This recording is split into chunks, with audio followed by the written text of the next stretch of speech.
हरे कृष्णा। राधे राधे। आप सभी का स्वागत है मेरे YouTube चैनल श्री राधा माधव रसामृत में। आज की वीडियो में हम वैशाख मास महात्म के अध्याय 15 का पाठ करेंगे। तो आइए इस कथा को शुरू करते हैं।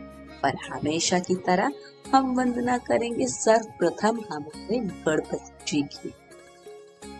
शिव नंदन प्रभु गजवंदन रिद्धि सिद्धि के नाथ, श्री गणेश के चरण में झुका रहे ये माथ। बोलो गणपति महाराज की जय। गुरु को प्रणाम करेंगे। या तन की सारे करूं प्रीत जो पासे लाल, सतगुरु दाव बताइया चौपर रमे जमाल। बोलो गुरु महाराज की जय। वैशाख के ठाकुर की जय। कथा शुरू करते हैं। फिर राजा ने हाथी पर ढोल रखकर सारे शहर में यह सूचना कराई कि 8 वर्ष की आयु से लेकर 80 वर्ष की आयु तक का जो मनुष्य मेष की संक्रांति में सूर्योदय से पहले स्नान नहीं करेगा, वह दंडनीय समझा जाकर शहर से निकालवा दिया जाएगा। पुत्र, भार्या, इष्ट मित्र चाहे कोई भी हो, जो वैशाखोक्त धर्म का पालन नहीं करेगा, मैं उसको चोर के समान समझूंगा। प्रातः काल पवित्र जल में स्नान करो, स्थान स्थान पर प्याऊ लगाओ, यथाशक्ति योग्य ब्राह्मणों को दान तथा अन्य धर्म के कार्य करो।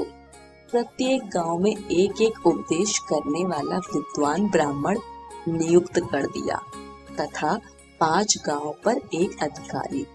इसी प्रकार धर्महीनों को दंड देने के लिए 10-10 सवार नियत पर दिए। इस प्रकार चक्रवर्ती राजा के शासन में यह धर्म वृक्ष सारे देश में विस्तार पूर्वक फैल गया। इस राज्य में जो पापी मर जाते थे, वो भी वैकुंठ को प्राप्त होते थे। वैशाख माह में एक बार के स्नान से पापों से मुक्त होकर कोई प्राणी भी यमपुरी को नहीं जाता। इस कारण उस सूर्यवंशी राजा ने यम के सब लेखों को मिटा दिया। मनुष्यों के जो भी पुराने कर्म थे, सब नाश हो गए। बेचारे चित्रगुप्त के लिए लिखने को कुछ भी न रहा तथा सब नरक भी खाली हो गए। तब एक समय नारद जी धर्मराज के पास जाकर कहने लगे कि राजन, नरक में पहले जैसे हाहाकार शब्द नहीं सुने जाते हैं। चित्रगुप्त के पास भी लिखने को कुछ नहीं। हाथ पर हाथ रखे मुनि बैठे हैं। बड़े बड़े पापी भी अब तुम्हारे लोक में नहीं आते। इसका क्या कारण है? तब धर्मराज कहने लगे कि हे महामुने, एक राजा पृथ्वी पर हुआ है। अपने राज्य में उसने आज्ञा दी है कि जो कोई वैशाख के धर्मों का पालन नहीं करेगा, वह दंडनीय होगा।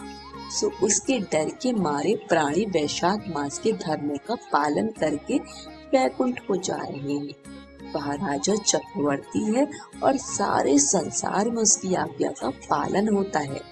कर्मों के नाश से चित्रगुप्त के लिए लिखने को कुछ ना रहा और मैं काठ की मूर्ति के समान बैठा हूँ। अब मैं युद्ध करके उसको मारूंगा, क्योंकि मेरे पास अब काम कुछ ना रहा और सेवक को स्वामी का कार्य अवश्य करना चाहिए। यदि वह मुझसे नहीं मरेगा तो ब्रह्मा जी के पास जाकर सब निवेदन कर दूंगा। इस प्रकार नारद जी से कहकर यमराज मृत्यु, रोग, जरा आदि सब सेवकों और अपने दूतों को साथ लेकर दंड धारण कर भैंसे पर चढ़ पृथ्वी पर आया और सिंहनाद करते हुए उस राजा की नगरी को चारों ओर से घेर लिया। इससे समस्त प्रजा अत्यंत भयभीत हो गई। राजा भी यह सुनकर कि यम ने पुरी को घेर लिया है, अपनी सेना को सजाकर नगर के बाहर आया फिर दोनों में ऐसा घोर युद्ध हुआ कि रोमांच खड़े हो गए। राजा ने थोड़ी देर में मृत्यु, काल तथा रोग और यमराज के दूसरे दैत्यों को मारकर भगा दिया। तब भैंसे पर सवार यमराज स्वयं राजा के सन्मुख आया और भीषण गर्जना करके राजा पर बाण चलाने लगा। राजा ने 3 बाणों से उसके धनुष को काट दिया। अब यम ढाल तलवार ले राजा को मारने के लिए चला। तब राजा ने उसकी ढाल तलवार भी काट दी और काले सर्प की फुकार मारता हुआ क्रोधित होकर एक बाण यम के मस्तक पर मारा। तब यमराज ने क्रोधित हो अपना दंड उठाया और ब्रह्मास्त्र से अभिमंत्रित कर राजा पर छोड़ दिया। उस समय बड़ा हाहाकार मच गया। तब विष्णु भगवान ने अपने भक्त की रक्षा हेतु सुदर्शन चक्र छोड़ा, जो युद्ध स्थल में आ दंड से युद्ध कर ब्रह्मास्त्र को निवारण करता हुआ यमराज को मारने लगा। यह देख वह भक्त राजा भयभीत होकर चक्र की स्तुति करने लगा कि हे विष्णु भगवान के हाथ के आभूषण सहस्त्रधार, तुम्हें नमस्कार है।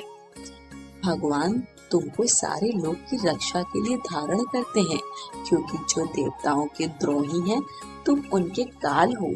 सो हे जगतपते, इस यम की रक्षा करो। ऐसी स्तुति सुनकर चक्र यम को राजा के पास छोड़कर स्वयं वैकुंठ को चला गया। फिर यम उदासीन होकर ब्रह्मलोक में ब्रह्मा जी के पास गया।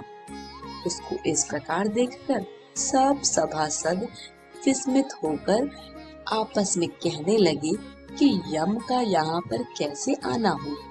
कहीं ब्रह्मा जी के दर्शन को तो नहीं आया। इसको तो कभी क्षण भर को भी अपने काम से अवकाश नहीं मिलता। देवता तो आकुल है। ऐसी बात न कभी पहले देखी न सुनी।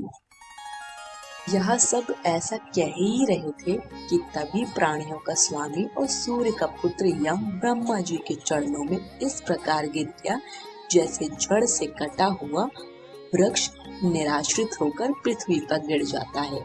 वह त्राही त्राही पुकारने लगा कि हे देवेश, मेरा अत्यंत अपमान हो गया है। मेरे वस्त्र फाड़ डाले और मुझको अत्यंत पीटा गया है। मेरी प्रतिष्ठा और मर्यादा सब भंग हो गई।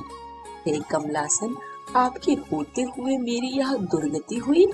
ऐसा कह यम मूर्छा खाकर पृथ्वी पर गिर गया। तब वहां पर बड़ा कोलाहल हुआ। सब आपस में विचार करने लगे कि जो स्थावर जंगम, सबको खाने वाला, मनुष्यों को संताप देने वाला, दुखी क्यों हो गया।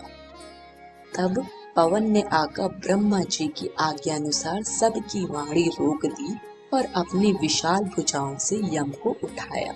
फिर समस्त संसार में विचरने वाला उदार बुद्धि उसे आसन पर बिठाकर कहने लगा कि किसने तेरा अपमान किया, तुमको तुम्हारे स्थान से निकाल दिया, तुम्हारे वस्त्र और बही खाते किसने फाड़ डाले। सो यह वृत्तांत तुम ब्रह्मा जी के सन्मुख कहो। जो सबके पितामह हैं, वे ही तुम्हारे दुख दूर करेंगे। जब यम से पवन के ऐसे वचन सुने तो यमराज ब्रह्मा के मुख की तरफ देखकर अत्यंत दीन स्वर में सत्यता पूर्वक सब बातें कहने लगा। आज की कथा यही समाप्त होती है। कथा पसंद आई हो तो कमेंट बॉक्स में हमें अपना फीडबैक जरूर दीजिएगा। वैशाख मास को जरूर से जरूर कुछ न कुछ नियम लेके इसका यथोचित उपयोग करें। ज्यादा से ज्यादा भक्ति करें। आज की वीडियो यहीं समाप्त होती है। सभी को हरे कृष्ण, राधे राधे।